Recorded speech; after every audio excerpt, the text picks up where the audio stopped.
সুপ্রিয় দর্শক, আসসালামু আলাইকুম। বিএসআরএম গণতন্ত্র এখন অনুষ্ঠানে আপনাদের সবাইকে স্বাগত জানাচ্ছি। আমি সিকান্দার রেমান। আমরা মূলত আজকে আলোচনা করতে চাই ফিলিস্তিনের গাজা সংকট নিয়ে, এবং সেখানে যেই নৌবহর ফ্লোটিলা সেই বিষয়ে আমরা কথা বলবো। একই সঙ্গে বাংলাদেশের বেশ কয়েকটি গুরুত্বপূর্ণ ইস্যু, বিশেষ করে পার্বত্য চট্টগ্রামের যে অস্থিরতা সে বিষয়ে কথা বলতে চাই। রোহিঙ্গা সংকট, রোহিঙ্গাদের ফেরত পাঠানো নিয়ে অনেক আলোচনা হয়েছে, আজকেও আমরা কথা বলবো। এবং আগামী জাতীয় সংসদ নির্বাচন নিয়েও কথা বলতে চাই। চারজন অতিথি এরই মধ্যে আমাদের মাঝে এসে উপস্থিত হয়েছেন, আমি পরিচয় করিয়ে দিচ্ছি। আমার ডান দিকে রয়েছেন অ্যাডভোকেট সুব্রত চৌধুরী, ভারপ্রাপ্ত সভাপতি গণফোরাম। এরপর রয়েছেন এম হুমায়ুন কবির, সাবেক সচিব ও রাষ্ট্রদূত। আমার বাঁদিকে রয়েছেন অধ্যাপক এম শাহিদুজ্জামান, আন্তর্জাতিক বিশ্লেষক। সবশেষ রয়েছেন ওয়াদুদ ভূঁইয়া, সাবেক সংসদ সদস্য ও বিএনপির কেন্দ্রীয় নেতা। আপনার চারজনকেই আলোচনায় স্বাগত জানাচ্ছি। আলোচনা শুরু করতে চাচ্ছি এম হুমায়ুন কবির আপনাকে দিয়ে। আসলে গুরুত্ব আমাদের দেশের মানুষের কাছে যতটা তার চেয়ে বেশি হচ্ছে আবেগ। মুসলমানদের উপর ইহুদিদের যে ধারাবাহিক নির্যাতন, হত্যাযজ্ঞ, আপনি যে ভাষাই বলেন না কেন, সেটার বিরুদ্ধে বা সেটার বিপরীতে একটা ক্ষুদ্র চেষ্টা, এই নৌবহর ফ্লোটিলা। আমাদের বাংলাদেশেরও একজন সেখানে যুক্ত হয়েছেন। তো এই বিষয়টা নিয়ে আসলে আন্তর্জাতিক মহলে কি আলোচনা হচ্ছে, বা এটার প্রভাবটা কি পড়তে পারে? ধন্যবাদ আপনাকে। এই যে আমরা আলোচনা করছি, এটাই উদ্দেশ্য যে আমরা সারা পৃথিবীর মানুষ এই ফ্লোটিলা নিয়ে আলোচনা করছে যে ওখানে যাচ্ছে। ওখানকার বাস্তবতা আজকে একদিকে যেমন ফ্লোটিলার ব্যাপার, এবং সেগুলো কিন্তু ইসরায়েলিরা বেশিরভাগই এখন কর্ডন করে ফেলেছে বা ওদেরকে নিউট্রালাইজ করে দিয়েছে। এবং পাশাপাশি কিন্তু দেখবেন আপনি আজকেও গাজা সিটি যেটা আছে, যেখানে ইসরায়েলিরা আক্রমণ করছে, সেখানে তারা কিন্তু আক্রমণ চালিয়ে যাচ্ছে এবং লোকজনকে বলেছে তোমরা ওখান থেকে সরে যাও। দু একটা জায়গায় রাস্তা ব্লক করেও দিয়েছে যাতে লোকজন বেরোতে না পারে, শুধু সামরিক ব্যবস্থা মাধ্যমেই তারা বেরোতে পারে। তো কাজেই এই ফ্লোটিলাটা আবার মানুষ এক ধরনের সিম্বলিক, যদি আমি বলি, সেই সিম্বলিক একটা রিজেকশন অফ ইসরায়েলি পজিশন। মানুষ, সারা পৃথিবীর মানুষ ইসরায়েলের এই নৃশংসতাকে সমর্থন করছে না, সেই বার্তাটাই আবার নতুন করে দিচ্ছে। এবং আমার ধারণা তাতে সারা বিশ্বই আসলে, তো গত মাসেই তো সিকিউরিটি কাউন্সিলে একটা সিদ্ধান্ত সিজফায়ারের ব্যাপারে আমেরিকানরা ভেটো দিয়েছে, বাকি 14 জন সদস্য রাষ্ট্র কিন্তু সমর্থন করেছে। তো কাজেই আন্তর্জাতিক সমর্থনের বা আন্তর্জাতিকভাবে যদি জনমত বলেন, ইসরায়েলের এই গাজার হত্যাকাণ্ডের কেউ সমর্থন করছে না, লাভ কি? কেউ সমর্থন করছে না। কিন্তু বাস্তব অর্থ হচ্ছে যে ইসরায়েল ও মার্কিন যুক্তরাষ্ট্রের তাদের অবস্থানের কারণে এটা বন্ধ করা যাচ্ছে না এখনো পর্যন্ত। এবং এই যে 20 দফা দুদিন আগে প্রেসিডেন্ট ট্রাম্প যেটা ঘোষণা করলেন, সেখানে মূল বক্তব্য হচ্ছে যে যারা হোস্টেজ আছে তাদেরকে রিলিজ করার ব্যাপারে 72 আওয়ার্স টাইমলাইন বেঁধে দেওয়া হয়েছে। কিন্তু প্যালেস্টাইন রাষ্ট্র হবে কি না, গাজার ভবিষ্যৎ কী হবে, সেটা আবার ইন্টারন্যাশনাল বোর্ড হবে একটা, যেটার চেয়ারম্যান হচ্ছেন প্রেসিডেন্ট ট্রাম্প নিজে, আর টনি ব্লেয়ার সাহেবকে ওনার ডেপুটি হিসেবে ওখানে দেবেন এটাকে গভর্ন করার জন্য। তো কাজেই আপনি মূল বিষয়টাই হচ্ছে যে প্যালেস্টাইনের মানুষের স্বাধীনতার স্পৃহা এবং স্বাধীনতার বিষয়টা, এটা হচ্ছে মূল বিষয়। এবং এর বিরুদ্ধে ইসরায়েলি অকুপেশন বা দখলদারিত্ব, তার বিরুদ্ধে প্যালেস্টাইন আন্দোলন, সেটা 7ই অক্টোবর গত 2 বছর আগে যেখানে ঘটনাটা শুরু হয়েছিল, প্যালেস্টাইনিরা বা হামাস ওখানে আক্রমণটা চালিয়েছিল। তার কারণ হচ্ছে 2020 সালে আব্রাহাম অ্যাকর্ডসের মধ্য দিয়ে ইসরায়েল চেষ্টা করছিল এই ইস্যুটাকে আলোচনার বাইরে ফেলে দেওয়ার জন্য, এবং বেশ কিছুদিন এটা বাইরে ছিল। প্যালেস্টাইনিরা তারা যে আছে এখন এজেন্ডা, সেটা প্রমাণ করার জন্যই 7ই অক্টোবরে আক্রমণটা তারা করে, এবং তার কনসিকোয়েন্স হিসেবে এখন যেটা হচ্ছে আমরা দেখছি। তো প্যালেস্টাইনের জাতিগত অবস্থান বা জাতিগত স্বাধীনতা যতক্ষণ পর্যন্ত, এবং সেটা প্রায়োগিক এবং যথার্থভাবে যতক্ষণ পর্যন্ত আপনি সমাধান না করবেন, ততক্ষণ পর্যন্ত আপনি যত কিছুই করেন। এবং ইসরায়েলের অবস্থান এখানে পরিষ্কার, নেতানিয়াহু তো বলছে নো প্যালেস্টাইনিয়ান স্টেট, এখন আগে বলতো না, এখন প্রকাশ্যে বলছে। তো কাজেই এখন এই ধরেন যেটা ফ্লোটিলা যেটা করছে, এটা একটা মানুষের, সারা পৃথিবীর মানুষের মতামতের একটা প্রতিফলন আমরা দেখতে পাচ্ছি। কিন্তু বাস্তব অর্থে ইসরায়েল জানে সারা পৃথিবীটাকে সমর্থন করছে না, নিজে একজন যুদ্ধাপরাধী হিসাবে ঘোষিত, তারপরেও কিন্তু সে তার কাজ করেই যাচ্ছে। তো কাজেই এখানে মার্কিন যুক্তরাষ্ট্র এবং ইসরায়েল যতক্ষণ পর্যন্ত তাদের অবস্থান পরিবর্তন না করছে ততক্ষণ আমি কোনো একটা সমাধান দেখছি না। এবং আজকে যেটুকু খবর পেলাম শেষ পর্যন্ত এই 20 দফাটার ব্যাপারে হামাসও খুব ইতিবাচক অবস্থান নেওয়ার মতো কোনো যুক্তিসঙ্গত কারণ খুঁজে পাচ্ছে না। কারণ আপনি হোস্টেজ যারা আছে, বন্দী যারা আছে, তার ছাড়বেন, হামাস সাথে রাজি আছে, কিন্তু তার বিনিময়টা কি? তার বিনিময়টা অনিশ্চিত একটা গদ্য আবার। তো কাজে এই অবস্থার প্রেক্ষিতে এটা আন্তর্জাতিক সম্প্রদায়ের একটা অবস্থানের পুনর্ব্যক্তকরণ হচ্ছে। সারা পৃথিবীর মানুষ যেভাবে দেখছে, গাজার প্রতি তাদের সহানুভূতি, সমর্থন সেটা জানাচ্ছে।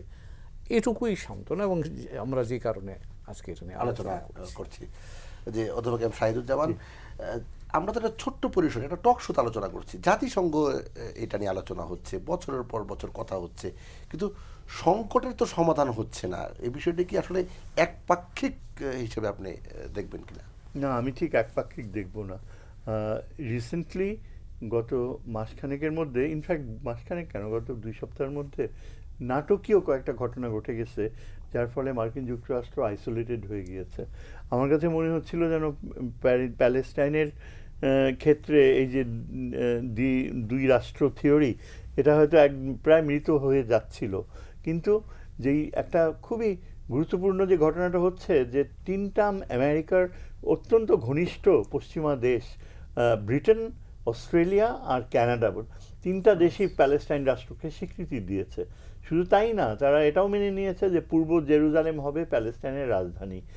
এটা কিন্তু অত্যন্ত তাৎপর্যপূর্ণ এবং এটাই প্রমাণ করে যে শেষ পর্যন্ত মূল্যবোধের জয় হয়ই। অনেক সময় লাগে, কিন্তু মূল্যবোধই, ভ্যালুজ আমরা যেটাকে বলি, এটাকে আমরা অনেক সময় একেবারে অগ্রাহ্য করি। কারণ আমরা সবসময় বল প্রয়োগ ও শক্তির নিশ্চিত জয়, এটাকে আমরা সব জায়গাতেই দেখি যে অ্যাপারেন্টলি মনে হয় সাকসেসফুল হবে, কিন্তু শেষ পর্যন্ত যে মূল্যবোধের জয় হয়। মূল্যবোধ কি? মূল্যবোধ হচ্ছে মোরাল পারসেপশনটা, নৈতিক কি, নৈতিক কার কাছে কোনটা নৈতিক। যে আগে ইসরায়েল সবসময় বলতো যে এই যে হোলোকস্টের কারণে তারাই নিগৃহীত, নিপীড়িত। ইসরায়েল দীর্ঘ সময় পশ্চিমা বিশ্বের কাছে সবচেয়ে বেশি গ্রহণযোগ্য জাতি ছিল, যে তাদের সব স্বার্থ মেনে নিতে হবে, একটা জাতি ধ্বংস হয়ে যাচ্ছে। আজকে সেটা একদম উল্টে গেছে। মূল্যবোধে সেখানে এত নৈতিক জয় হয়েছে ফিলিস্তিনিদের যে অকল্পনীয়। এবং এখন মার্কিন যুক্তরাষ্ট্রে স্বয়ং আপনি দেখেন বিশ্ববিদ্যালয়গুলোতে ব্যান করে দিতে হয়েছে, ছাত্রদেরকে বিতাড়িত করা হয়েছে। অকল্পনীয়। যে আমরা ম্যাকার্থি এরা আমরা বলি 50s যখন উইচ হান্ট হতো কমিউনিস্ট ধরার জন্য, ট্রাম্পের সময় ঠিক ওই রকমই বিশ্ববিদ্যালয়গুলোতে যত ছাত্ররা যারা নৈতিক অবস্থান নিয়েছে, আর মিডল ইস্টের ছাত্রদের কথা তো বলাই যায় না, সবাইকে বিশ্ববিদ্যালয়গুলো থেকে বের করে দিয়েছে। টপ ইউনিভার্সিটিজ, হার্ভার্ড, ইয়েল আর পেনসিলভেনিয়ার chancellor, presidents, they were sacked. এবং তাদেরকে শুধু স্যাক করেনি, মার্কিন ফরেন রিলেশনস কমিটিতে নিয়ে ওই যে একদম এক্সট্রিম রাইটিস্ট যেসব সিনেটর রয়েছে না, যেমন টেড ক্রুজ সহ আরও অন্যান্য, এরা এত অপমান করেছে আমেরিকার প্রখ্যাত শিক্ষাবিদ, জাতির বিবেক যারা বলে, হার্ভার্ড, ইয়েল ও পেনসিলভেনিয়ার প্রেসিডেন্ট।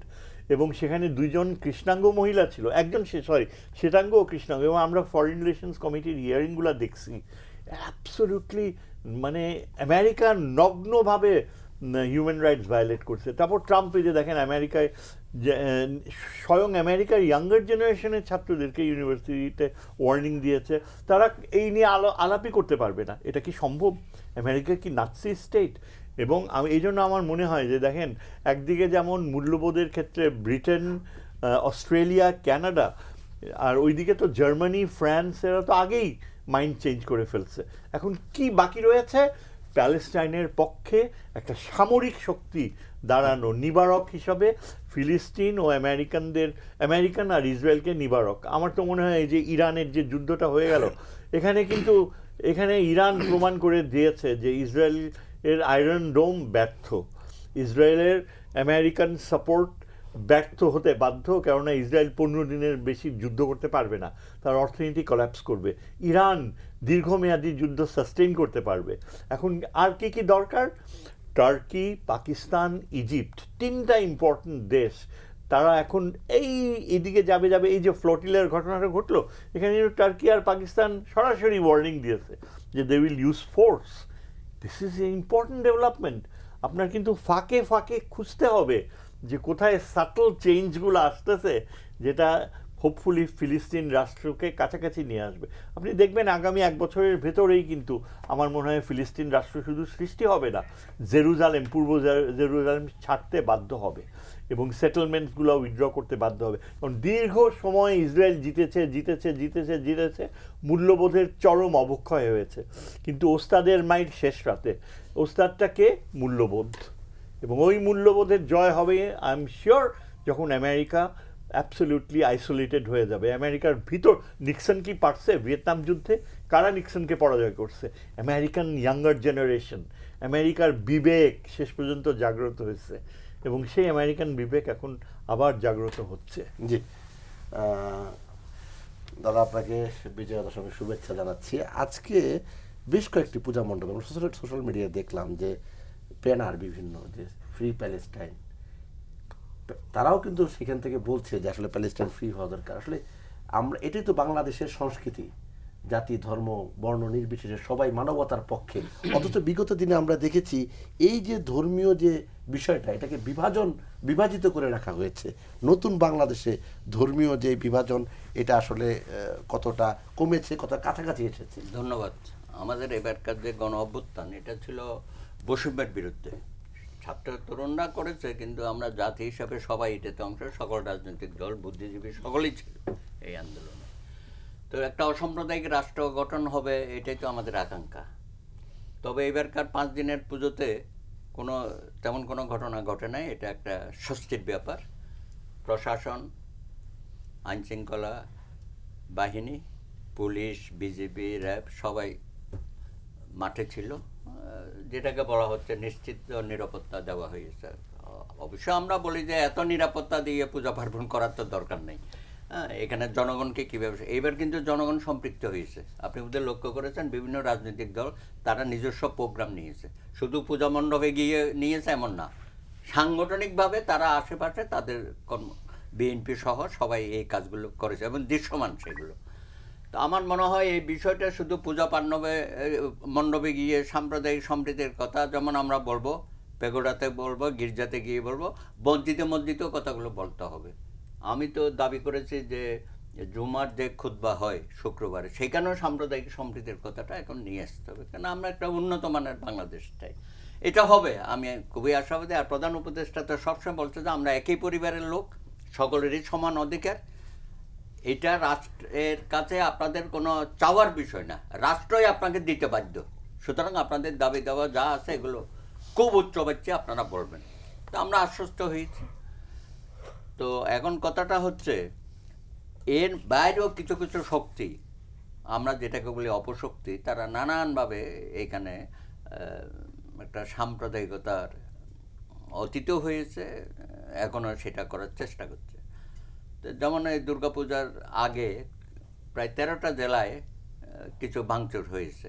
তখন আমরা বললাম যে দেখেন, সনাতনী সম্প্রদায় এখন পঞ্জিকা দেখে পূজার তারিখ নির্ধারণ করতে হয় না। যখন চারিদিকে এইসব মণ্ডপের উপর ভাঙচুর হয়, তখন বোঝা যায় যে সামনে কোনো একটা উৎসব আসতেছে। তবে এইবার সরকারকে ধন্যবাদ দেবো, তারা স্বীকার করেছে, অতীতে কিন্তু স্বীকার করে নাই। 15 বছরে এতগুলো ঘটনা ঘটেছে, রামু থেকে গঙ্গাচড়া পর্যন্ত, কোনোটারে বিচার হয় নাই, কোনো আসামি ধরে নাই, আর এগুলো আইওয়াস। আর কাউকে ধরলে বলা হয় উন্মাদ, পাগল অথবা নেশাগ্রস্ত, এইসব কথা বলা হতো। আপনি কুমিল্লারটা দেখেছেন, যেখান থেকে বড় ধরনের ঘটনা হলো 2021-এ প্রায় 20টা জেলায়। তখন আমরা দেখেছি সরকার নীরব ভূমিকা পালন করেছে। এবার কিন্তু সরকার স্বীকার করেছে যে 27টি ঘটনা ঘটেছে, প্রায় 19 জনকে তারা গ্রেপ্তার করেছে এইসব ঘটনা। তো এটা একটা পজিটিভ। আশা করি যে বিচারহীনতার অপসংস্কৃতি যেটা চলছিল এতদিন, সেখান থেকে আমাদের উত্তরণ ঘটবে এবং রাজনৈতিক দলগুলো যেভাবে সাহায্য সহযোগিতা করছে আমরা আশাবাদী।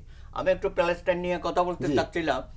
আরে ভাই, ছাত্র জীবন থেকেই তো আমরা বলতেছি প্যালেস্টাইনের পথ ধরো, বাংলাদেশ স্বাধীন করো, ভিয়েতনামের পথ ধরো, বাংলাদেশ স্বাধীন করো। স্যার যেভাবে আশাবাদী হলেন, আমাদেরও তো বয়স হয়ে গেছে স্যার, আমি তো এই সারা জীবনে স্লোগান দিলাম, ইয়াসির আরাফাতের মতো এত বড় বিশ্বনন্দিত নেতা, তার হাত দিয়ে কোনো সমাধান করতে পারলাম না, এটা আরো জটিল পরিস্থিতি না? একটা ট্রাম্পের মতো লোক ওখানে প্রেসিডেন্ট হয়ে বসে আছে, তার হাত দিয়ে সমাধান তো হবেই না। তার আগে কত শান্তি আলোচনা হয়েছে না? তো এগুলো চলতেই থাকবে।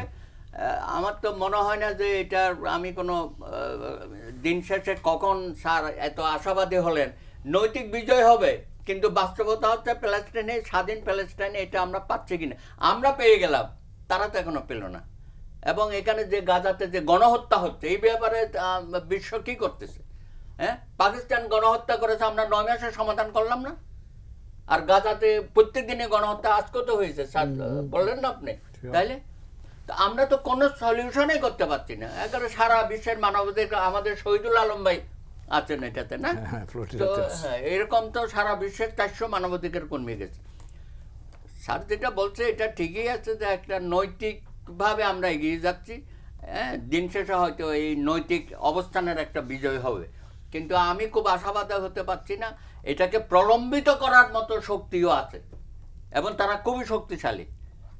গত সপ্তাহে যে কয়েকটি রাষ্ট্র তাদের পলিসি চেঞ্জ করে স্বীকৃতি দিল, হ্যাঁ, নিশ্চয়ই তারা একটা অবস্থান নেবে। এটা তো নামকে আসছে বা লোক দেখানো না, নিশ্চয়ই এর মধ্য দিয়ে একটা পজিটিভ আমরা কিছু। তবে আমরা এই যে দেরি হয়, প্রত্যেক দিন যে সময়টা যাচ্ছে, রক্ত বাড়তেছে, আর কত রক্তপাত হলে এই প্যালেস্টাইনের তাদের যে দাবি দাবা, তাদের স্বাধীনতা, জেরুজালেম ইত্যাদি বাস্তবায়িত হবে, সেই ব্যাপারে বলবো যে ভাই আমি স্লোগান দিতে টায়ার্ড হয়ে গেছি। ছাত্র জীবন থেকে দিচ্ছি, এখনো দিচ্ছি, এখনো রাস্তায় দাঁড়াচ্ছে। আপনি বলছেন পূজা মণ্ডপে দেওয়া হচ্ছে, অবশ্যই আমরা তো এটা ছাত্র জীবন থেকে করে আসতেছি, সুতরাং এখনো আমরা করে যাব যতদিন আমাদের প্যালেস্টাইনি ভাইদের বিজয় অর্জিত না হবে। জি, একজন রাজনীতিবিদ ওয়াদুদ ভূঁইয়া আছেন আমাদের সাথে।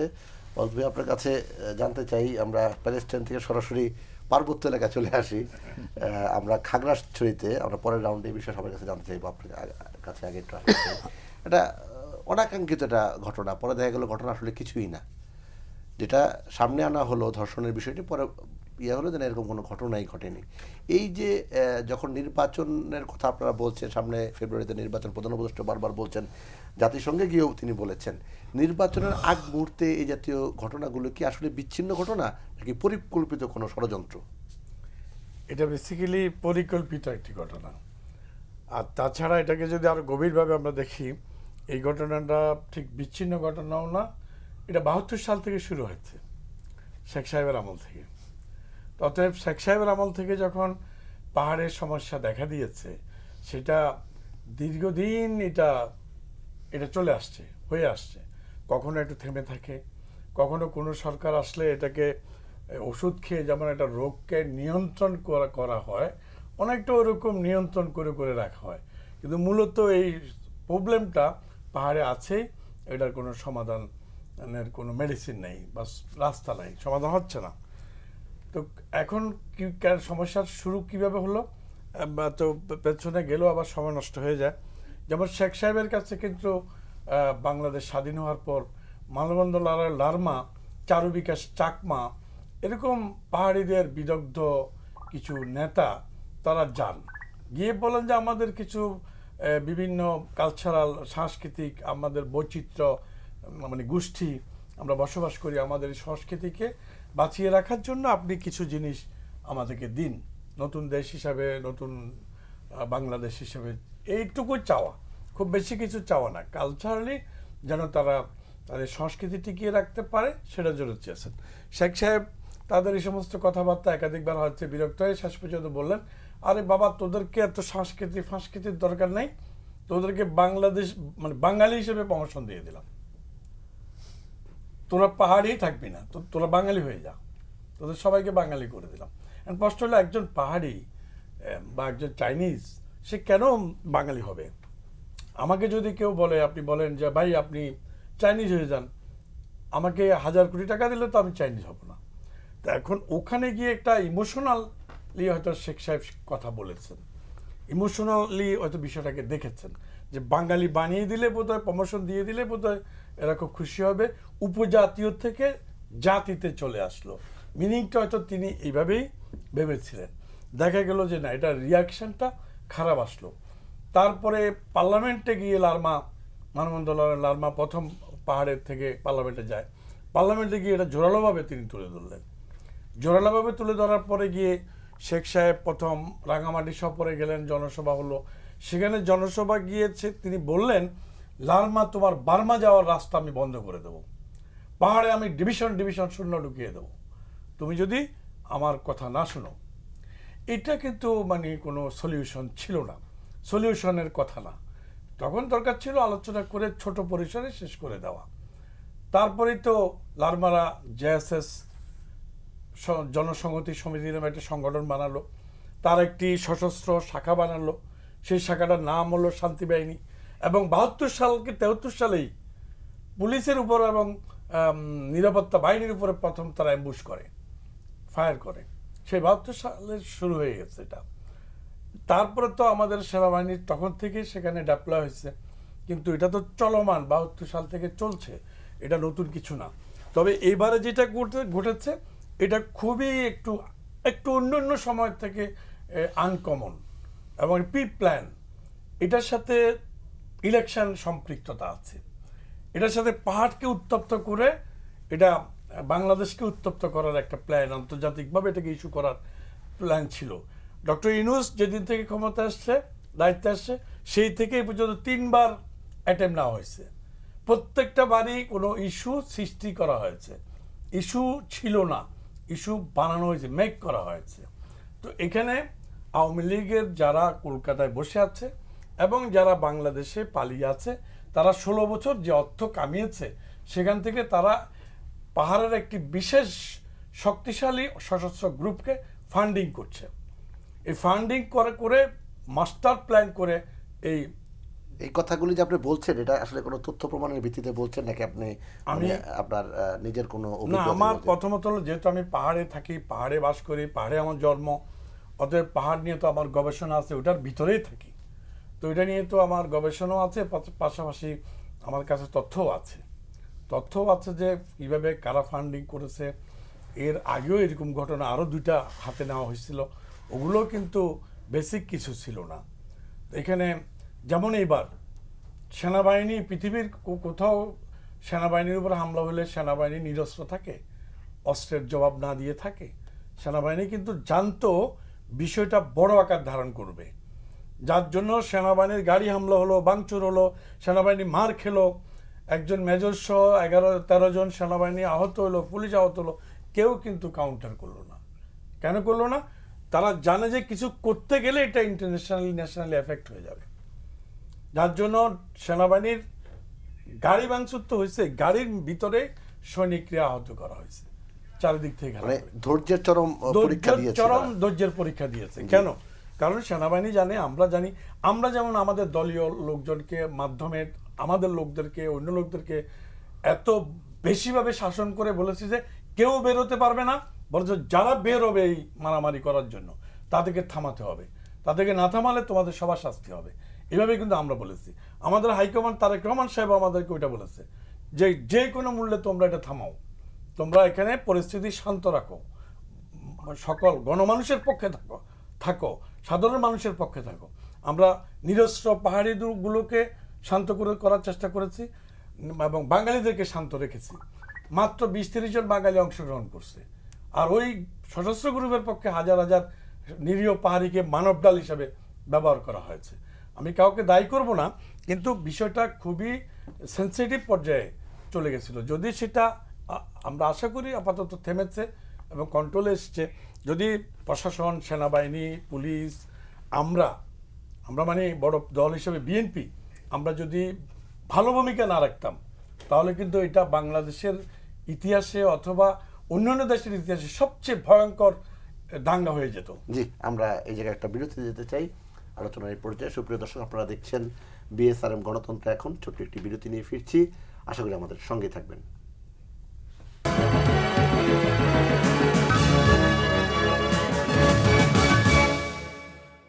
হুমায়ুন কবির, আমরা আলোচনা করছিলাম আমাদের পার্বত্য চট্টগ্রাম নিয়ে, নানা ধরনের ষড়যন্ত্রের কথা বলছিলেন ওয়াদুদ ভূঁইয়া।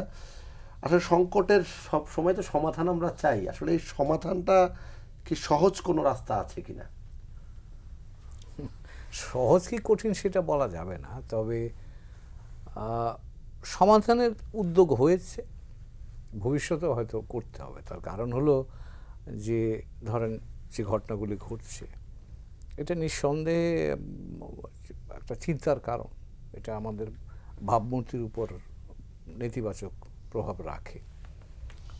এবং সেখানে যেটা বলছিলেন অদূত ভাই, আমাদের সামরিক বাহিনী যারা আছে তারা পেশাদারিত্ব দেখিয়েছেন এবং বাস্তব এখনকার প্রেক্ষাপটে চেষ্টা করেছেন শান্তিপূর্ণভাবে যে বিষয়টাকে যতখানি সম্ভব এটাকে হ্যান্ডেল করার জন্য, এবং পরিস্থিতি আস্তে আস্তে এখন শান্ত অবস্থার দিকে আসছে। কিন্তু এটা একটা জিনিস, এই সংঘাতটা কিন্তু বহু দিনের, যেটা অদূত ভাই বললেন, এটা এদের সাথে পাহাড়ি জনগণের সাথে বা পাহাড়ি এই বিষয়টাকে নিয়ে আমাদের এই তফাৎ মতের একটা বা ধারণাগত একটা তফাৎ কিন্তু আছে, এবং আছে বলেই আপনি সমাধানের কথা বলছিলেন, তো এটা সমাধান আমাদের খুঁজতে হবে। কেন খুঁজতে হবে আমি যদি বলি, আমরা একটা জেনজির আন্দোলন গত বছর দেখলাম। তো জেনজি তো খালি মেইনল্যান্ডে না, ওটা তো ওখানেও আছে।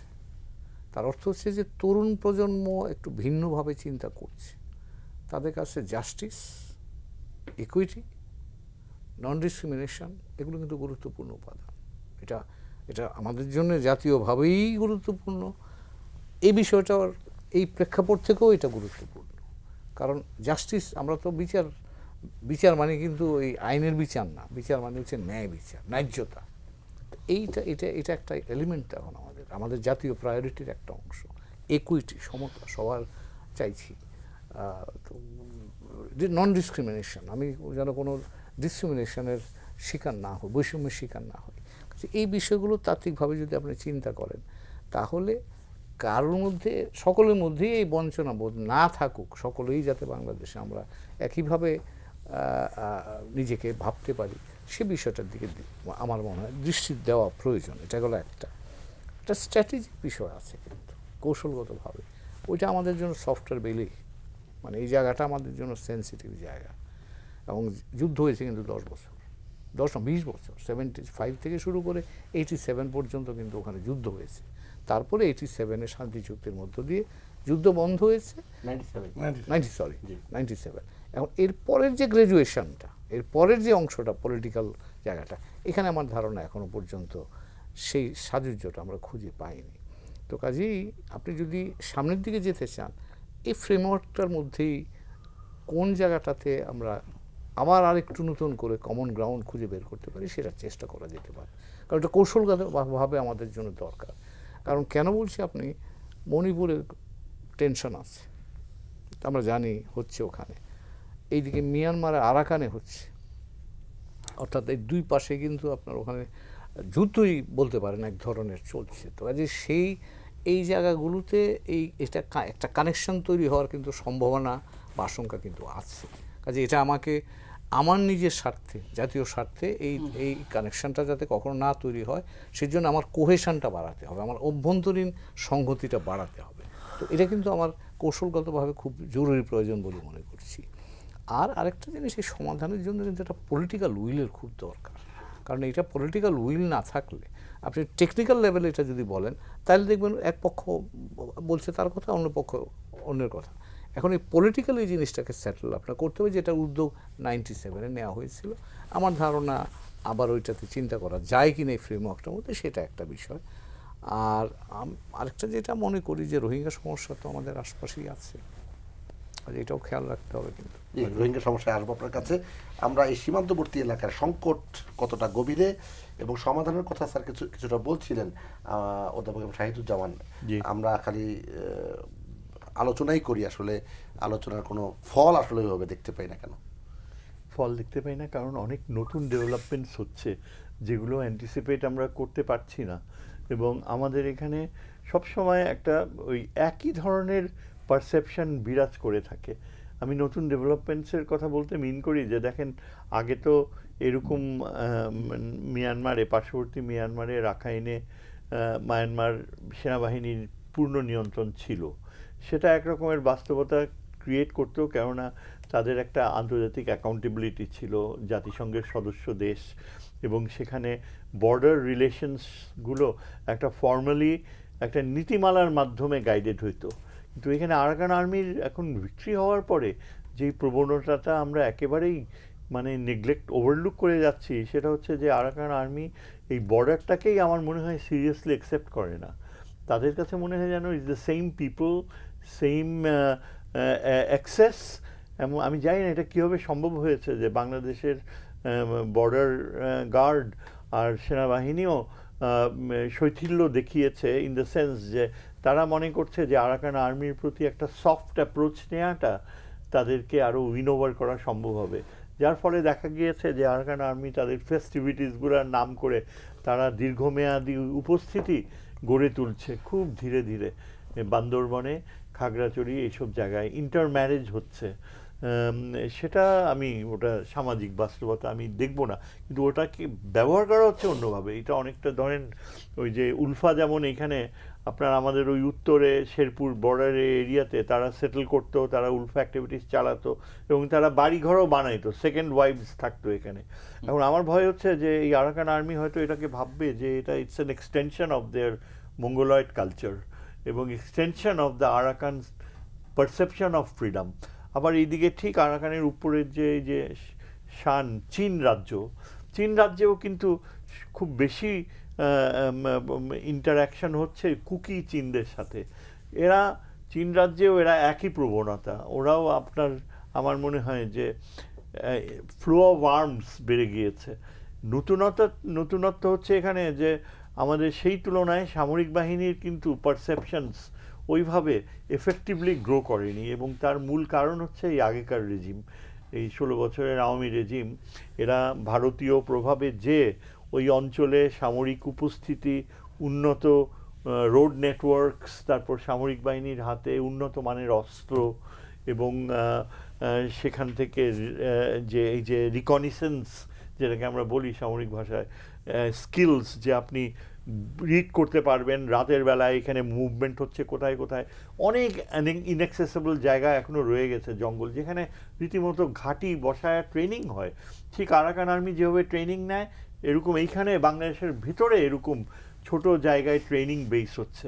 এগুলো কিন্তু আস্তে আস্তে আস্তে গ্রো করতেছে। Now it is reaching a explosive point, এবং আমরা এখন রীতিমতো আমরা সামরিক বাহিনীর এই যে অস্ত্রায়ন প্রক্রিয়া শুরু করা হয়েছে, উন্নত মানের অস্ত্র। আমি তো মনে করি যে ওইখানে খুবই এটা ইম্পর্টেন্ট যে আমরা যদি ওইখানে আপনার এই যে জানেন এই যে ওই উন্নত মানের মিসাইলস যেগুলো কেনা হচ্ছে টার্কি থেকে, এই যে আমাদের সেনাবাহিনীর একজন ঊর্ধ্বতম অফিসার বোধহয় না বিমান বাহিনী প্রধান টার্কিতে গিয়েছে 6 দিনের জন্য।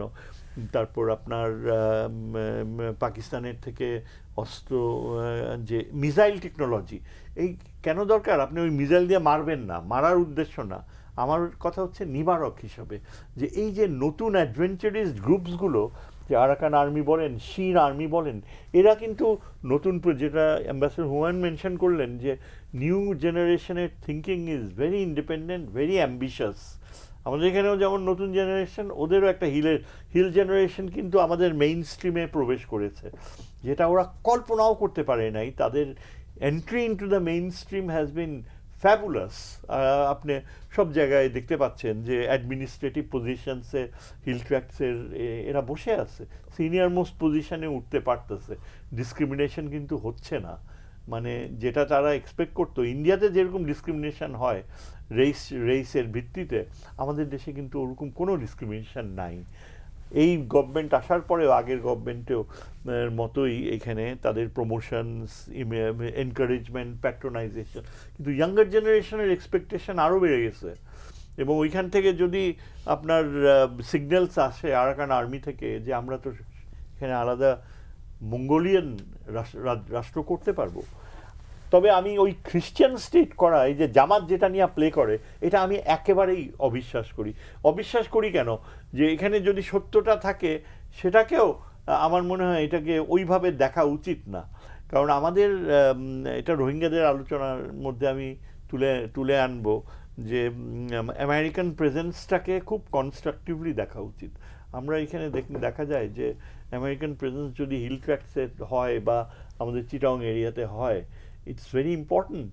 এবং আমি আজকে একজন আমাদের খুবই প্রমিসিং ইয়াং ডিপ্লোম্যাট, বাইরে posted, I was having a conversation, সে সিকিউরিটি প্রোগ্রামসগুলোতে খুব কাজ করে এবং সেটা আমার কাছে খুব কনভিনসিং মনে হয়েছিল যে আমেরিকানদেরকে, চাইনিজদেরকে দুই পক্ষকেই বোঝাতে হবে যে উই নিড বোথ সাইডস। এবং এই খ্রিশ্চান স্টেটের ধামা ধরে যে এখানে অবিশ্বাস করা হবে যাবে না, এটা ঠিক না।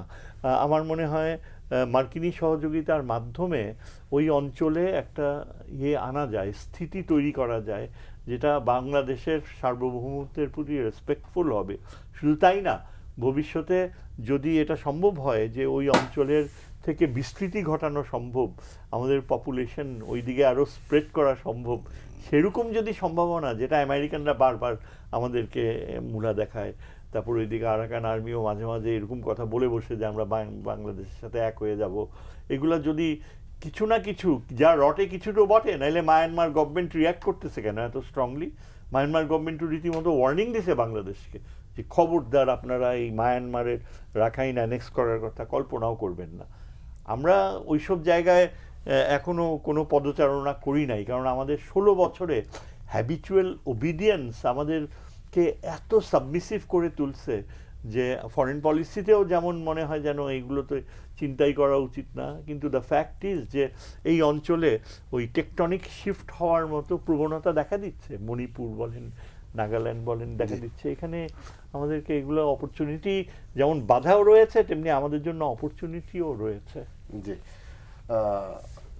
অ্যাডভোকেট সুব্রত চৌধুরী, ওয়াদুদ ভুঁইয়ার কথা থেকে একটি প্রসঙ্গ এসেছে, আপনি রাজনীতি করেন, রাজনীতির প্রশ্নই করছি। ইস্যু তৈরি করে নির্বাচন বানচালের ষড়যন্ত্র একটা কথা আলোচনা আছে, শুধু যে ওয়াদুদ ভুঁইয়া বলেছেন তা না, শীর্ষ রাজনীতিবিদ পরে ভাই যে বিষয়টা আলোচনা করেছেন, এটা তো একটু আমরা তো এটার সাথেও আছি।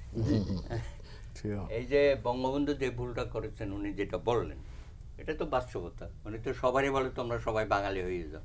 ওনার মুখ থেকে শুনে আমি খুব আশ্বস্ত হলাম যে তিনি পাহাড়িদের ন্যায্য অধিকারগুলো উনি সমর্থন করেন না, এবং এবারও তাদের উপর যাতে নির্যাতনটা না হয় এবং বাঙালিরা যাতে পাল্টা আক্রমণটা না করে, ওইটার ব্যাপারে উনি একটা গুরুত্বপূর্ণ ভূমিকা।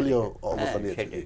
আর তাছাড়া দেখেন, এই যুগে যুগে এইসব ঘটনা এখানে ঘটছে। 54 বছরে তো বহুবার পাহাড়ে তো উত্তপ্ত অবস্থা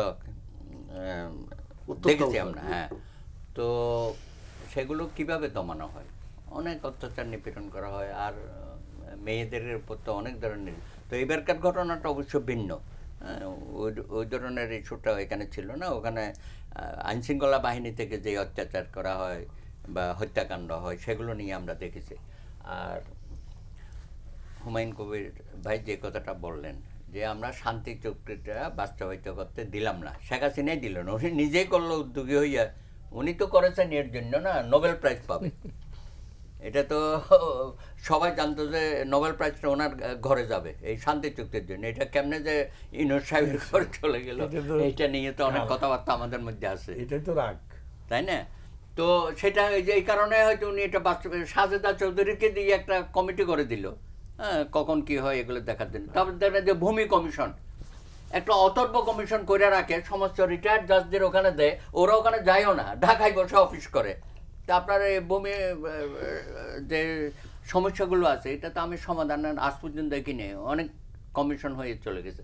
এখন আগামী দিনে কি হবে সেটার জন্য আমি ওনার সাথে একমত, যেটা আমরা অর্জন আমাদের যেটা, সেটাকে বাস্তবায়িত করার জন্য, হ্যাঁ, এবং টাইম টু টাইম সেটা কি হচ্ছে, অগ্রগতি কি হচ্ছে, এটা সবাইকে জানানো। এবং শান্তু লার্মাকেও তো প্রায় এক ঘরে করে রেখেছিল, জানেন তো এগুলো। শেখ হাসিনা কিন্তু তাকেও সেইভাবে কাজে, হ্যাঁ, একেবারে কোণঠাসা করে রেখেছিল। তো যাই হোক, এখন একটা সম্ভাবনা সৃষ্টি হয়েছে। আমরা তো বলছি যে নতুন বাংলাদেশ আমরা গর্ব, সুতরাং ওই বিষয়টা নিয়েও আমাদের খুব সিরিয়াসলি ভাবতে হবে। আর উনি একটা কথা বলেছে যে কোথাও না কোথাও একটা ঘটনা মধ্য দিয়ে পুরা দেশটাকে অশান্ত করে ফেলতে পারে। তো উনি ওই সিমটমটা ওখানে দেখেছেন উনি, খুব প্রত্যক্ষভাবে।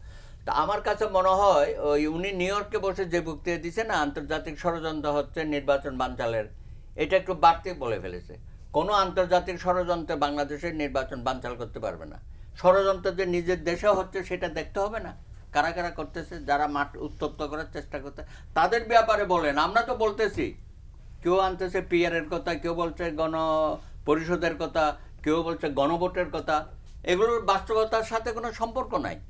সংবিধানে বর্তমান যা আছে সেই পদ্ধতিতে নির্বাচন হবে। আগামী দিনে ভাবেন, আপনারা কর্মসূচি দিচ্ছেন ভালো, আপনার সাংবিধানিক অধিকার, আপনি মাঠে থাকবেন, আপনার ঘোষণাপত্র নিজে নিয়ে আসেন, ভবিষ্যতে আপনারা ক্ষমতায় গেলে আপনারা করবেন, বা যারা ক্ষমতায় আসবে তাদের উপর চাপ সৃষ্টি করেন, তবে এবারকার মতো জাতিকে মাফ করে দেন।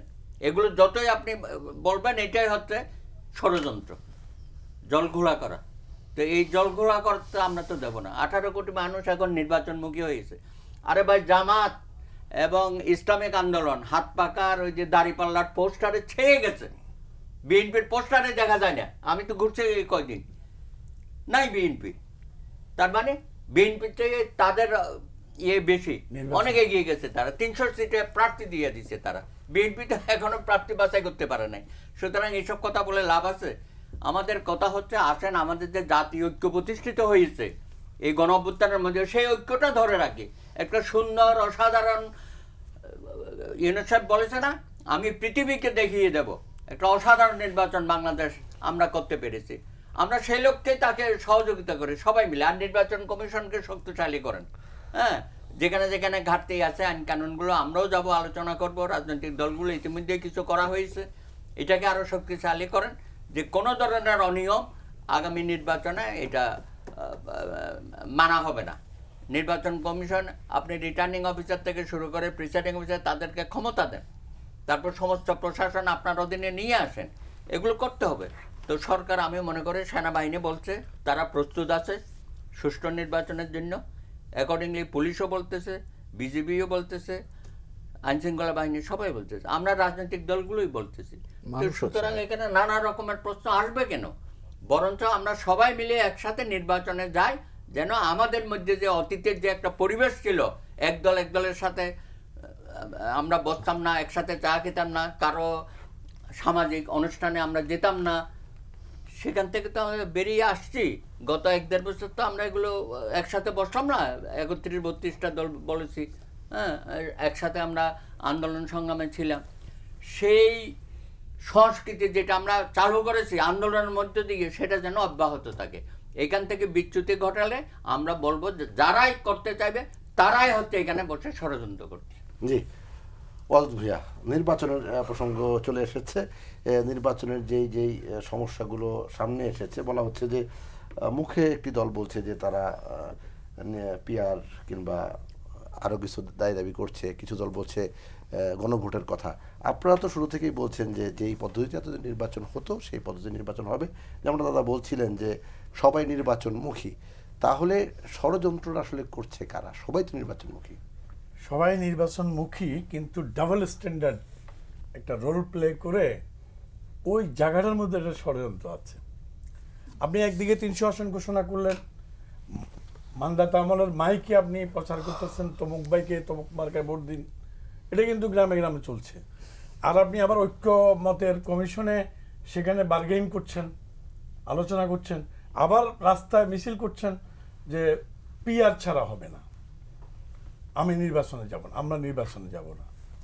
এবং যারা বলতো যে ওই যে কি ইসলামিক আন্দোলন একসময় বলতো যে ইহুদিদের হাতেও যদি দেশ চলে যায় তবুও জামাত ইসলামের থেকে ভালো, জামাত ইসলামের কাছে গেলে কখনো ইসলাম পুনরুদ্ধার হবে না। কে বলতো? এই যে হাত পাখার ওরা বলতো। আজকে তারা এক হয়েছে। এই এক হওয়ার মধ্যেও ষড়যন্ত্র আছে। পিআরের প্রশ্নে যে আন্দোলন রাস্তায় করছে সেখানেও ষড়যন্ত্র আছে। ষড়যন্ত্র ছোট ছোট এই জামাত ইসলাম সহ কিছু দল ষড়যন্ত্র করছে। সুব্রত দাদা তো নাম ধরেনি, সুব্রতার বা কাট, এই দলের সঙ্গে তো আপনারা ঐক্যবদ্ধ হয়ে বিগত দিন আন্দোলন করেছেন, একসাথে রাজপথে ছিলেন, আলোচনায় ছিলেন, বৈঠকে ছিলেন, সব জায়গায় ছিলেন। তখন কি বিষয়গুলো খেয়াল না, করেন নাই? আমরা ওদের সাথে 20 দলে ছিলাম, জি, জোটে ছিলাম, রাজপথে ছিলাম না। কিন্তু আওয়ামী লীগের সাথে ওনারা রাজপথে ছিল, সংসদেও ছিল। খেয়াল করে দেখেন, আমরা রাজনৈতিক স্বার্থে 20 দলীয় একটা জোট করেছিলাম, ওনারা শুধু নামমাত্র জোটেই ছিল। প্রত্যেকটি বিক্ষোভে, আন্দোলনে, সংগ্রামে, হাসিনা বিরোধী কোনো আন্দোলনে ওনাদেরকে আমরা নামাতে পারিনি। যখনই বলছি হাসিনার বিরোধী প্রোগ্রামে আসুন, ওরা বলছে না ভাই আমাদের তো লোকজন নাই, আমরা সক্ষমতা নাই, আমরা পারবো না, বা আমরা আসছি বলেও আসে নাই, যাচ্ছি বলেও যায় নাই। আর মাঝে মাঝে বলতে যে আমাদের লোকজন তো নাই। এখন লোকজনগুলো কোত্থেকে বেরোলো? সব তো আওয়ামী লীগের যাত্রী গায়ে দিয়ে, শেখ মুজিবের জিন্দাবাদ দিয়ে তারা ছিল। তাহলে ওরা একটা গুপ্ত সংগঠনের মতো আচরণ করছে। এই গুপ্ত সংগঠনের লোকজনের আপনারা 2001 সালে মন্ত্রিত্ব কেন দিলেন? 2001 সালে তো এই গুপ্ত সংগঠন হিসাবে চিহ্নিত হয়নি, জাতির কাছে উন্মোচিত হয়নি, প্রমাণিত হয়নি। ধীরে ধীরে প্রমাণিত হচ্ছে তারা যেভাবে একসময় চিটাগং ইউনিভার্সিটি দখল করেছিল, রাজশাহী ইউনিভার্সিটি দখল করেছিল। চিটাগং ইউনিভার্সিটির মানে আমি তখন কনভেনার ছিলাম, আমার সময় দখল হয়। তো তাহলে দেখা গেল চিটাগং ইউনিভার্সিটির ক্যাম্পাসটাকে যদি আমি বাংলাদেশ ধরি, কল্পনা করে, আমি কিন্তু বলতাম বিভিন্ন আমাদের ফোরামে বলতাম, ইভেন আমি বেগম জিয়ার সামনে অনেকবার বলেছি, রাজশাহী ইউনিভার্সিটি ক্যাম্পাসটাকে যদি আমরা বাংলাদেশ ধরি, যেই প্রক্রিয়ায় দুটা ইউনিভার্সিটি ক্যাম্পাসকে তারা দখল করে নিয়েছিল, যে ষড়যন্ত্রের মধ্য দিয়ে, যে বুকে থেকে চাকু মেরে, এটা তো ইলিভারেটলি বলার সময় আপনার কাছে আমার কাছে নাই, সেজন্য সংক্ষেপে বললাম, বুকের থেকে চাকু মেরে তারা দুটা ইউনিভার্সিটি দখল করেছিল। আজকে বাংলাদেশের ক্যাম্পাসটাই তাই হয়েছে। তারা চাচ্ছে আবার ওই ইউনিভার্সিটি দুইটার মতো দখল করতে বাংলাদেশটাকে। জি, তাদের কোনো সদস্য আমাদের এই আলোচনায় নেই, থাকলে হয়তো নিশ্চয়ই আপনি এগুলো জবাব দিত। আমি আমার জায়গা থেকে কিছু প্রশ্ন করলাম। এম হুমায়ুন কবির, একটি আলোচনা এসেছে এবং এই আলোচনাটা সূত্রপাত করেছে প্রধান উপদেষ্টা। তিনি এটি গণমাধ্যমে ইন্টারভিউ দিয়েছেন এবং সেটার রেফারেন্স ধরে বাংলাদেশের গণমাধ্যমে এসেছে আওয়ামী লীগ নিষেধাজ্ঞার বিষয়ে। আইন উপদেষ্টা কিন্তু এটি ব্যাখ্যা দিয়েছেন যে আওয়ামী লীগের কার্যক্রমের উপর নিষেধাজ্ঞা শিগগিরই প্রত্যাহারের কোনো সম্ভাবনা নেই, এটা আসলে জনগণ সিদ্ধান্ত নেবে। এই যে মানে এটা মানে কি বলবো, ধোঁয়াশা বা এই বিষয়টা নিয়ে মানুষের মধ্যে নানা সময় নানা বক্তব্য দিয়ে বিভ্রান্তি তৈরি করা, এমনও বলা হচ্ছে যে আওয়ামী লীগ না আসে তাহলে নির্বাচন কি সেই গ্রহণযোগ্যতা পাবে কিনা, কিংবা বলা হচ্ছে না যে একপাক্ষিক নির্বাচন হবে না নাকি, এই বিষয়গুলোর সামনে অনেকেই টকশোতে এসে বলছে। এখন প্রধান উপদেষ্টার এই বক্তব্যের পরে, আইন উপদেষ্টার ব্যাখ্যার পরে আপনার বিশ্লেষণটা কি? ধন্যবাদ আপনাকে। আসলে এই এক এক সময় এক একটা কথা বলা হচ্ছে, যে কারণেই কনফিউশনটা হচ্ছে। কারণ আমি যদি মনে করতে পারি, প্রধান উপদেষ্টা মহোদয় একসময় বলেছিলেন যে বিচার হওয়ার পরেই সিদ্ধান্ত হবে তাদের, কারণ তাদের কার্যক্রম স্থগিত করা হয়েছিল পেন্ডিং দ্য ট্রায়াল, অর্থাৎ যতক্ষণ পর্যন্ত বিচার প্রক্রিয়া না হচ্ছে ততক্ষণ পর্যন্ত। তো কাজেই বিচার প্রক্রিয়া এটা তো সিদ্ধান্ত হয়েই আছে।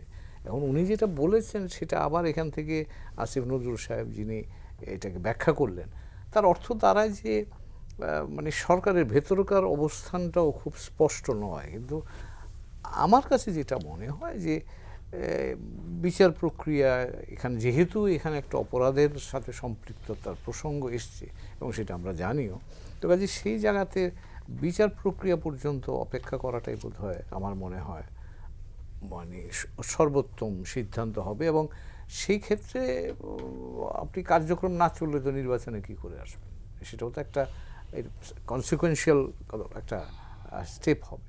তো কাজে আমার ধারণা যে এখানে সরকারের দিক থেকে এই যেহেতু বিতর্কটা তৈরি হয়েছে, এখানে স্পষ্ট করার দরকার। যেহেতু প্রধান উপদেষ্টা মহোদয়ের বক্তব্য থেকেই এটা এসছে, আমি আশা করি যে তার অফিস থেকে এটা পরিষ্কার করে দেওয়া দরকার যে আসলে সরকারের এখনকার অবস্থানটা কী।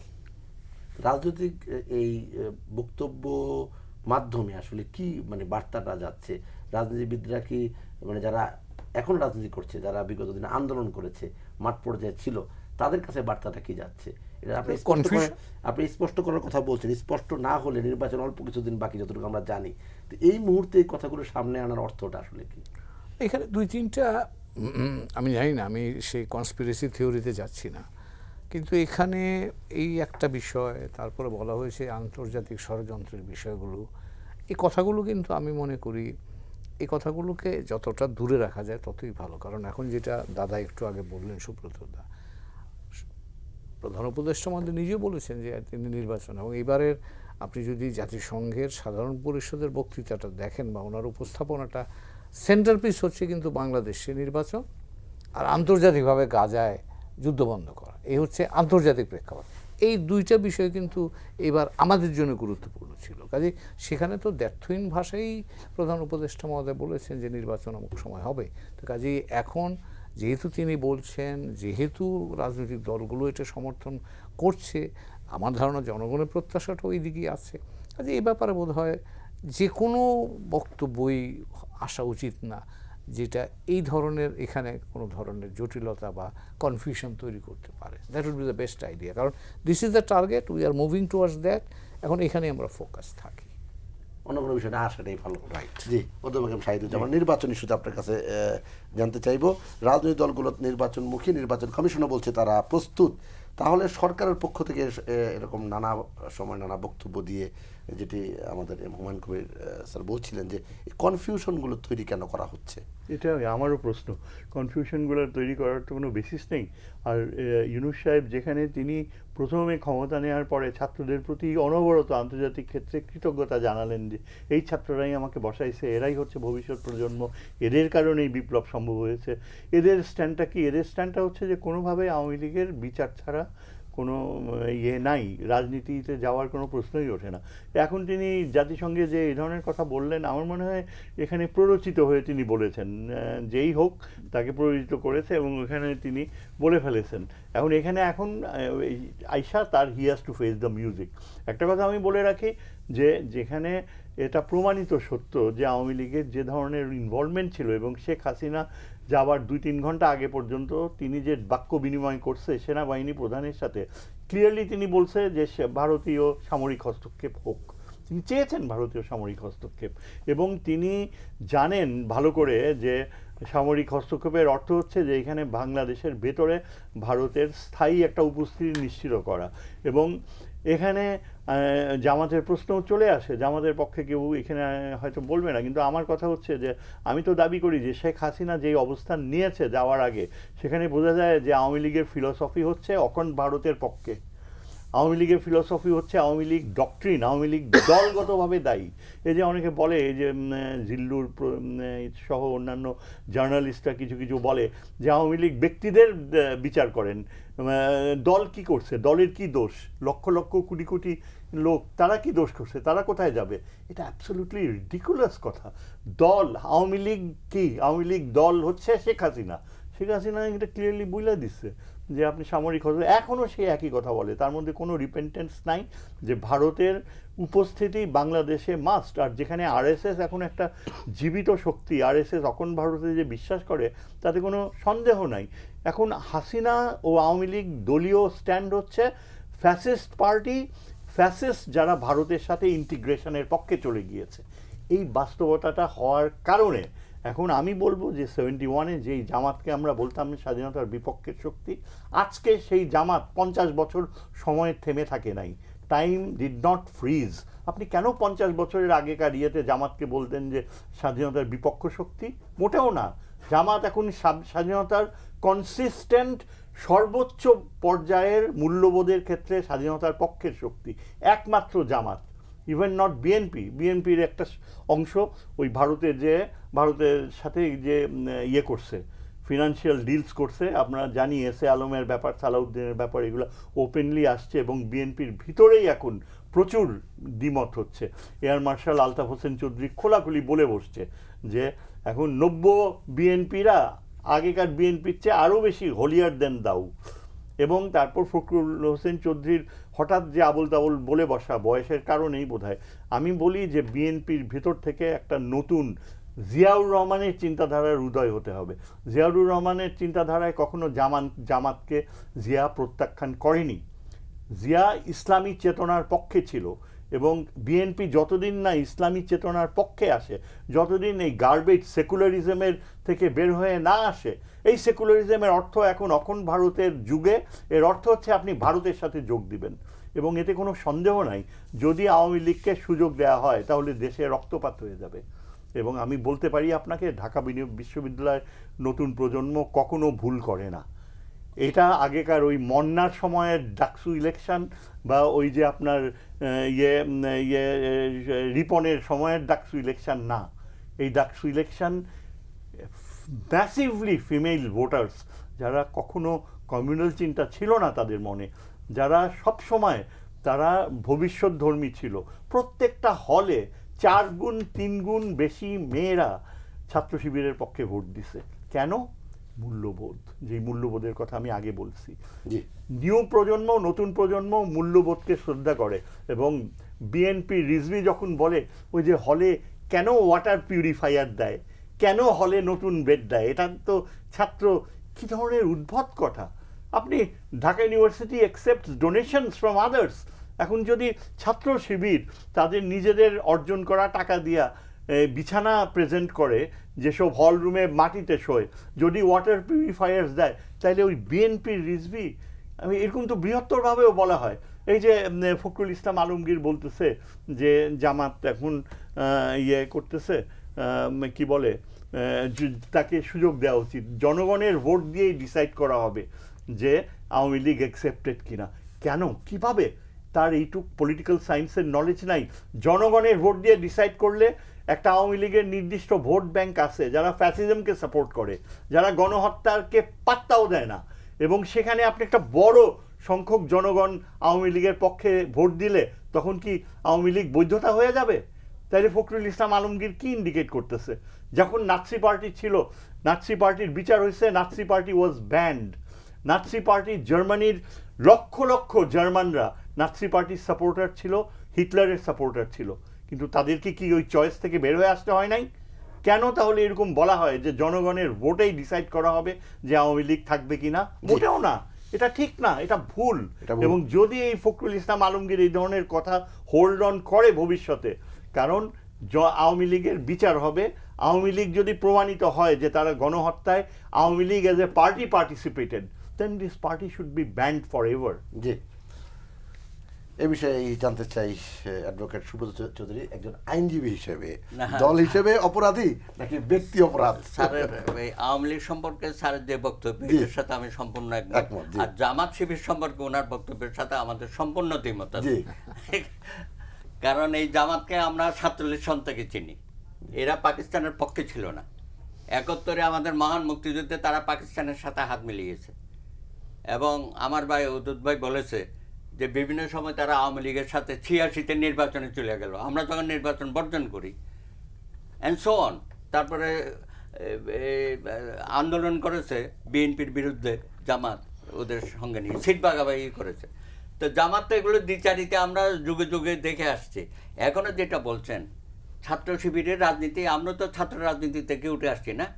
ছাত্রদের স্বার্থ সংশ্লিষ্ট কোনো আন্দোলনের শিবির ছিল রক্কাটা ছাড়া? আরে তোমরা কেন দেবে? তোমরা কর্তৃপক্ষ থেকে আদায় করবে। হলের সুযোগ সুবিধা, ডাইনিং হলের সুযোগ সুবিধা, বিছনাপত্র, খাটের সমস্যা, পানির সমস্যা, এইটা তোমার বাপদাদার জমিদারি নাকি? কোত্থেকে টাকা আছে? হাজার হাজার ডলার নিয়ে আসতেছো বাইরের থেকে, এখানে 5টা ব্যাংক দখল করে আসছো, সমস্ত টাকা দিয়ে তুমি ভাসিয়ে দিচ্ছ, তুমি পুরো সমাজটাকে নষ্ট করে দিচ্ছ, এবং ছাত্র রাজনীতিকে ধ্বংস করতেছে এরা। এরা যে কর্মকাণ্ড করে, তারা আন্দোলন করুক, সংগ্রাম করুক, অতীতে আমরা করেছি। ছাত্রদের অধিকার আদায় নিয়ে শিবিরের কোনো ভূমিকা নাই। ওই জবরদখল করেছে, উনি তো সাক্ষী। আমিও রাজশাহী ইউনিভার্সিটি, তবে জবরদখল হয়েছে আমাদের পরে। এই রাজনীতিতে বাংলাদেশে চলবে না। আরে আপনি নীলকেতে ব্যালট পেপার ছাপাইয়া দিয়ে দিলেন, সমস্ত বিশ্ববিদ্যালয়গুলো জামাতের দখলে, জানেন ভাইস চ্যান্সেলরগুলো। হ্যাঁ, এটা তো মাহফুজও স্বীকার করেছে কদিন আগে আমার সাথে আলোচনায়। সমস্ত কি পজিশনে তারা চলে গেছে। এটা কি হচ্ছে এখানে? এইভাবে যদি ব্যাকআপ দেয় এই সরকারের কোনো কোনো উপদেষ্টারা, তাহলে তো এটা জামাতিদের হাতে তুলে দেবে। আপনি তো নির্বাচন পর্যন্ত অপেক্ষা করতে হবে না, তার আগেই জামাত কু করে ফেলবে। এখন অবস্থাটা এরকম হয়ে গেছে। তো কথা হচ্ছে এগুলো ভয়াবহ পরিস্থিতির দিকে নিয়ে যাবে। আর আওয়ামী লীগের বিষয়ে বলবো, তার কোনো নৈতিক অধিকার নাই এখানে এখন রাজনীতি করার। নির্বাচন তো দূরের কথা, যে অপরাধ করেছে গত 15 বছর ধরে, ক্ষমার অযোগ্য অপরাধ, এগুলো তো আমরা খুব কাছে থেকে দেখেছি। আমরা সবাই নিপীড়িত, নির্যাতিত, আপনারা সহ। কিভাবে মিডিয়া চালিয়েছেন আপনারা জানেন না? এখান থেকে বেরোনোর আগে গ্রেপ্তার করে নিয়ে গেছেন। সবসময় একটা আতঙ্কের মধ্যে আমরা ছিলাম। যাই হোক, আমরা তো ফ্রিলি কথা বলতেছি, যার যার, হ্যাঁ, স্যারে যেমন বললো আমরাও বলতেছি, এটাই তো আমাদের পাওয়া। তা আশা করি আওয়ামী লীগ সম্পর্কে সরকার যেসব সিদ্ধান্ত নিচ্ছে, আমি মনে করি এগুলো খুবই বালখিল্য কথাবার্তা আর কি। এটা আশা করি নাই ওনার থেকে। আশ্চর্যের ব্যাপার, এখনো রক্তের দাগ শুকায় নাই।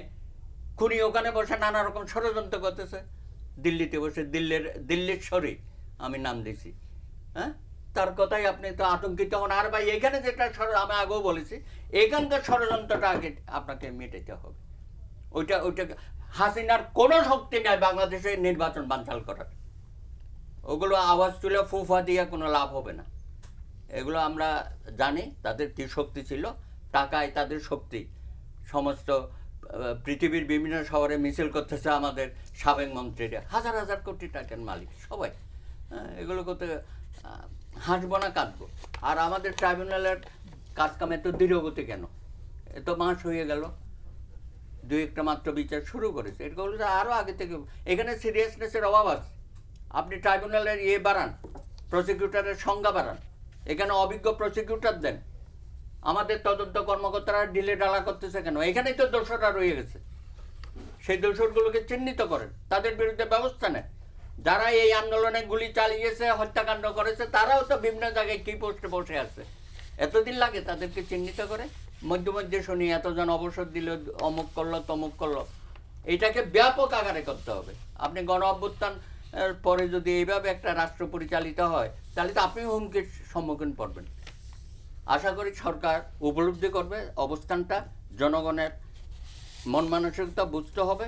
এবং আমাদের যে মূল্যবোধ আমরা তৈরি করেছি, স্যার সবসময় মূল্যবোধের কথা বলেছে, এই মূল্যবোধ দিন শেষে জয়লাভ করবে, আমি আশাবাদী। জি ওয়াজেদ ভূঁইয়া, আলোচনা হচ্ছিল আওয়ামী লীগের বিষয়ে, দল অপরাধী নাকি ব্যক্তি অপরাধী, আলোচনা এসেছে প্রধান উপদেষ্টার এক বক্তব্যের পরে।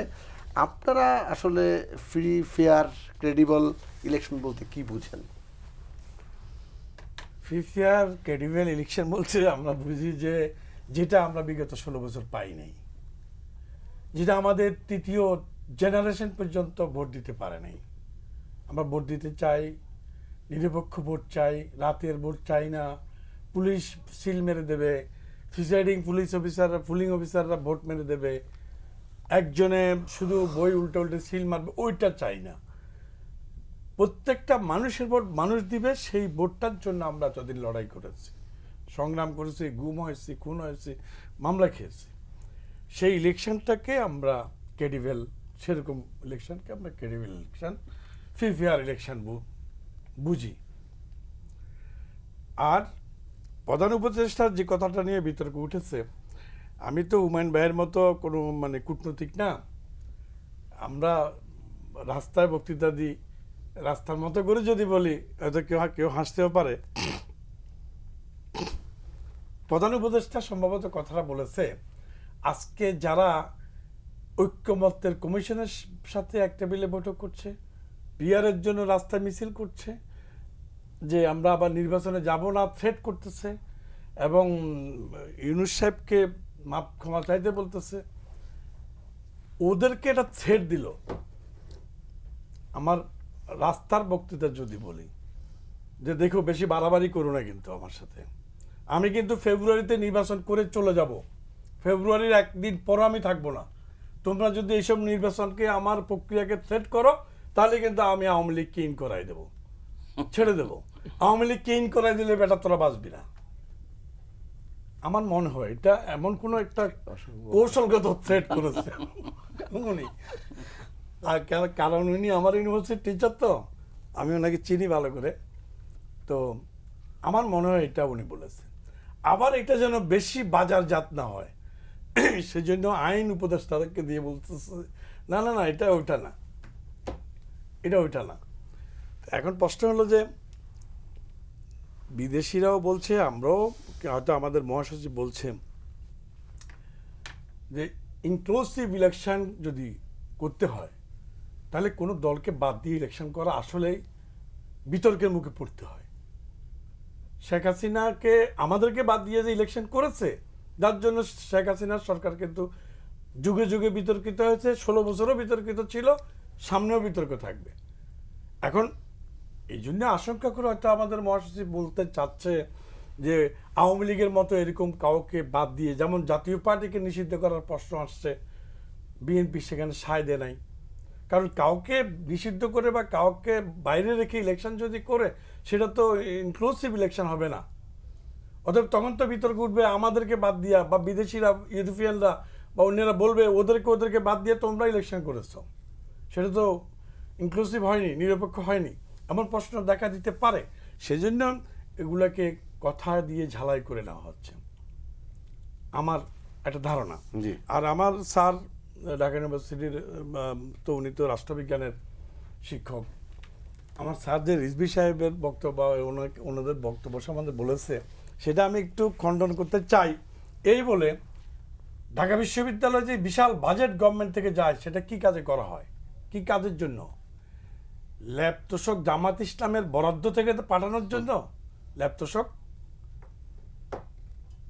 রাস্তার আশপাশে সব হোটেল রিজার্ভ করে দেওয়ার জন্য, ছেলেরা মেয়েরা ভাত খাওয়ার জন্য, মেয়েদের বোরখার টাকা দিয়ে দেওয়ার জন্য, ছেলেদের মানে পরীক্ষার ফি এর টাকা দেওয়ার জন্য কি মানে ওরা বিদেশ থেকে টাকা আনে? তারা চাঁদা উঠাইলে সেটার নাম হয় কি জানি এটাকে বলে, হাদিয়া। হাদিয়া না, ওটা হলো যে কি একটা সুন্দর শব্দ আছে, এটা কি মনে কারো মনে পড়ে? ওটা হলো যাক, সেই টাকা উঠায় পরে। তো এই টাকা যে উঠার প্রত্যেকটা চাকরিজীবী মাসিক এক মাসের, বছরে 1 মাসে বেতন দিতে হয়, প্রত্যেকটা সমর্থককে টাকা দিতে হয়। গণি কি মাল, কি মাল বলে এটাকে। তো এইভাবে যে কোটি কোটি টাকা সমস্ত দেশের জেলা শহরের 5 তারিখের পরে জেলা শহরের বড় বড় সমিতি, বড় বড় প্রতিষ্ঠান তারা দখল করে ফেলেছে, জেলা শহর ভিত্তিক, যেমন ব্যাংক দখল করেছে। এরকম অন্য সংগঠন কি সুযোগ পায় নাই? অন্য সংগঠনের তো আসলে ওইদিকে চিন্তা নজর ছিল না। জি, ওদের চিন্তা ছিল প্রশাসন দখল করো আর হলো বড় বড় প্রতিষ্ঠান দখল করো। ওই যে একটা প্রবাদ আছে না, মারো তো গন্ডার, লুটো তো ভান্ডার। এইসব চুনি পুটি মাইরা লাভ কি, ওরা তো গন্ডার মারবে, প্ল্যানটা ওদের এরকম। লুটলে ভান্ডার লুটবে, ব্যাংক লুটবে, ব্যাংক লুটছে। আর ওই যে মানে এসে কি করছে, 5,000 টাকা কোথায় আছে, 10,000 টাকা কোথায় আছে, কে কার থেকে আওয়ামী লীগের আমলে 50,000 টাকা নিচ্ছে, এই বেটা তুই আমার থেকে 50,000 টাকা নিচ্ছ, এখন আমার 1 লাখ টাকা দিতে হবে, আমার মারছিলি কেন? এগুলো নিয়ে এটা করছে কারা? ধরেন এটা বিএনপিরা করছে। জি, বিএনপিরা এরকমই করছে। তুই 15 বছর আমার মারছস, আমার বাড়িতে আসতে দেশ নাই, দোকান ভাঙচুর করছস, আমার থেকে 50,000 টাকা নিচ্ছস, আমি পালাইছি, আমার 50,000 টাকা ফেরত দে। এইগুলাতে ছিল বিএনপির তৃণমূলের যারা মেধাবী না, যারা ওভাবে মানে যোগ্য না, এরকম অনেক নেতাকর্মী আছে না, জি, জি, অনেক কিছু বুঝে না, তারা হয়তো করেছে। সেটাকে কিন্তু তিলকে তাল দিয়ে ঢোল বাজাচ্ছে জামাত ইসলাম, যে বিএনপিকে চাঁদাবাজ বানায় দিচ্ছে। জি। নিজেরা যে বড় চাঁদাবাজ, গনিয়তের মাল খায়, সেটা কিন্তু ওনারা বলেন না। জি, আমরা অনুষ্ঠান শেষ পর্যায়ে আপনার কাছে আসবো। আমরা অনুষ্ঠান শেষ পর্যায়ে হুমায়ুন কবির, আমরা আলোচনা করলাম অনেক বিষয়, একবারে গাজা থেকে শুরু করে রোহিঙ্গা থেকে শুরু করে নির্বাচন। আসলে অংশগ্রহণমূলক নির্বাচনের কথা যখন আসবে, এক কথা একটু আপনার কাছে জানতে চাই। আগামীতে আমার মনে হয় বিতর্কতা এটা নিয়েই হবে, যেটা অল্প কিছুটা বললেন যে অংশগ্রহণমূলক নির্বাচন। বিগত দিনে বিএনপি অংশগ্রহণ করে নাই, বিএনপির সমমনা দল যারা দাদারা নির্বাচনে অংশগ্রহণ করে নাই, তখন কিন্তু আপনারাই টকশোতে বলেছেন, আমরাও বলেছি নির্বাচন কিন্তু অংশগ্রহণমূলক হয়নি।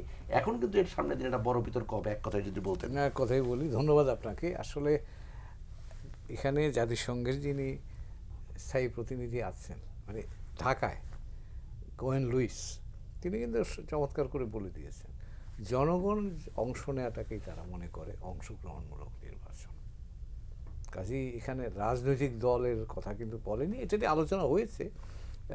ইউরোপিয়ান ইউনিয়নের অ্যাম্বাসাডার যিনি আছেন তিনিও বলেছেন, গোয়েন লুইস যিনি জাতিসংঘের রেসিডেন্ট রিপ্রেজেন্টেটিভ তিনি এই কথাটা বলেছেন। আমার ধারণা এই বিষয়টাতে এখানেই থাকাটা আমাদের জন্য মঙ্গল। জি, অধ্যাপক এম শাহিদুজ্জামান, সব বিতর্ক শেষে আসলে সমাধান কোন পথে জানতে চাই আপনার কাছে। আমি আশা করি ইনশাল্লাহ আগামীতে ইলেকশন হবে। তবে যেটা হুমায়ুন বললো আমি ওর সাথে একদম একমত। জনগণের অংশগ্রহণটাই হচ্ছে কোনো দল বা নির্দিষ্ট কেউ না। পানি যখন গড়ায় তখন গড়িয়ে যাবেই, এবং জনগণের অংশগ্রহণ যদি হওয়ার থাকে হবেই। এমন কয়জন থাকতে পারে অংশগ্রহণ বলতে? আমার মনে হয় যে সর্বাত্মকভাবে গত 16 বছরের নারী জনগণ কখনো ভোট দিতে পারে নাই, বেরই হতে পারে নাই। একটা সমাজের অর্ধেক পপুলেশন যদি ভোট না দেয় সেটাকেই তো অংশগ্রহণ হিসাবে তো দেখা যায়। আর তাছাড়া আরেকটা জিনিস হচ্ছে আমাদের ইয়াঙ্গার জেনারেশনদের কিন্তু কেনা যায় না অত সহজে। আমি ঢাকা ইউনিভার্সিটিতে অধ্যাপনা করেছি, আমি জানি আমাদের ছাত্র সমাজ, ওদের মূল্যবোধ প্রখর। ওদেরকে এমনি সস্তায় টাকা দিলে ওরা টাকা নিয়ে নিবে, তাহলে তো অনেক আগেই তারা ওইটা তো আওয়ামী লীগের সংস্কৃতি ছিল, ওইটা হচ্ছে ছাত্রলীগের সংস্কৃতি ছিল। দ্যাটস নট ট্রু ফর এই থাউজেন্ডস অফ ফিমেল স্টুডেন্টস যারা, আর কিংবা থাউজেন্ডস অফ বয়েজ যারা ঢাকা ইউনিভার্সিটিতে পড়ে, ওরা যথেষ্ট সচেতন। তারা যখন ওয়াটার ফিল্টার নেয়, তারা যখন বিছনার ব্যবস্থা করতে রাজি হয়, সেখানে তারা জানে যে টাকাটা কোনো খারাপ সোর্স থেকে আসছে না, এটা হিউম্যানিটেরিয়ান কাজ সবাই করে। আপনার কত শত শত গোষ্ঠী আছে যারা ফাউন্ডেশন করে, ফ্যামিলি ফাউন্ডেশন আছে, তাদের টাকায় ও তো কেনা হয়। বিশ্ববিদ্যালয়ের টাকায় কি সম্ভব বলেন? ঢাকা ইউনিভার্সিটির কত টাকা আছে বাজেটে যে তারা সব ছাত্রদের, আপনি হলগুলো যেয়া দেখেন বাথরুমগুলোর কি অবস্থা, এখনো পচা ডাইল ভাত খায়। ওরা কিভাবে বাঁচে? ওদের তো আপনি জানেন না যে কি বাস্তবতা। সেখানে ছাত্র শিবির বলতে যারা বোঝায়, ওরা ওখানে তো সব রকমেরই ছাত্র আছে, তাদেরকে যদি হেল্প করে ওইভাবে, ওটা তাদের নিজেদের আপন লোক ভেবেই তারা নিচ্ছে। কাজে এই আর্টিফিশিয়াল ধারণায় করলে এটা ক্ষতিকর। এটা বিএনপি যদি এই ধরনের স্ট্যান্ড নেয় যে কেন, ওদের বিএনপির উপরেই কিন্তু ইয়াঙ্গার জেনারেশন আরও খেপবে, ওদের আত্মসম্মানকে আঘাত করবেন না। জি, অ্যাডভোকেট সুব্রত চৌধুরী, নির্বাচন আসলে ওই যেটি বলছিলাম অংশগ্রহণমূলক নির্বাচন, জবাব স্যার দিয়ে দিয়েছেন। জি, এটাই বক্তব্য। এখন আপনার আসলে রাজনৈতিক দল হিসেবে আপনাদের প্রস্তুতি? রাজনৈতিক দল যাদের বিরুদ্ধে কোনো অভিযোগ নাই, জি, যারা কারারুদ্ধ হয় নাই, তারা ছাড়া সকলেই নির্বাচনে অংশগ্রহণ করবে। বাংলাদেশটাই হচ্ছে নির্বাচনমুখী। এটা আমাদের একটা উৎসব। এটা এই যে আমরা বিজয়া দশমীর মধ্যে দিয়ে পূজা উৎসব করলাম না, ঈদ পূজার থেকেও বড় ধরনের উৎসব হবে গ্রামে গঞ্জে। তো এখন আওয়ামী লীগ কেন, আওয়ামী লীগের যারা দোসর ছিল 14 দলের শীর্ষ নেতারা কোথায়? সব তো ভিতরে আছে, আর অনেকে পালিয়ে গেছে। ওরা কিভাবে নির্বাচন করবে? অবাস্তব কথা। সুতরাং ওদেরকে ফিরিয়ে এনে আমি নির্বাচন অংশগ্রহণ করাবো, এটা কোন ধরনের? এটা যদি কোনো শক্তি বলও থাকে, সেই শক্তিকে আমরা মোকাবেলা করব।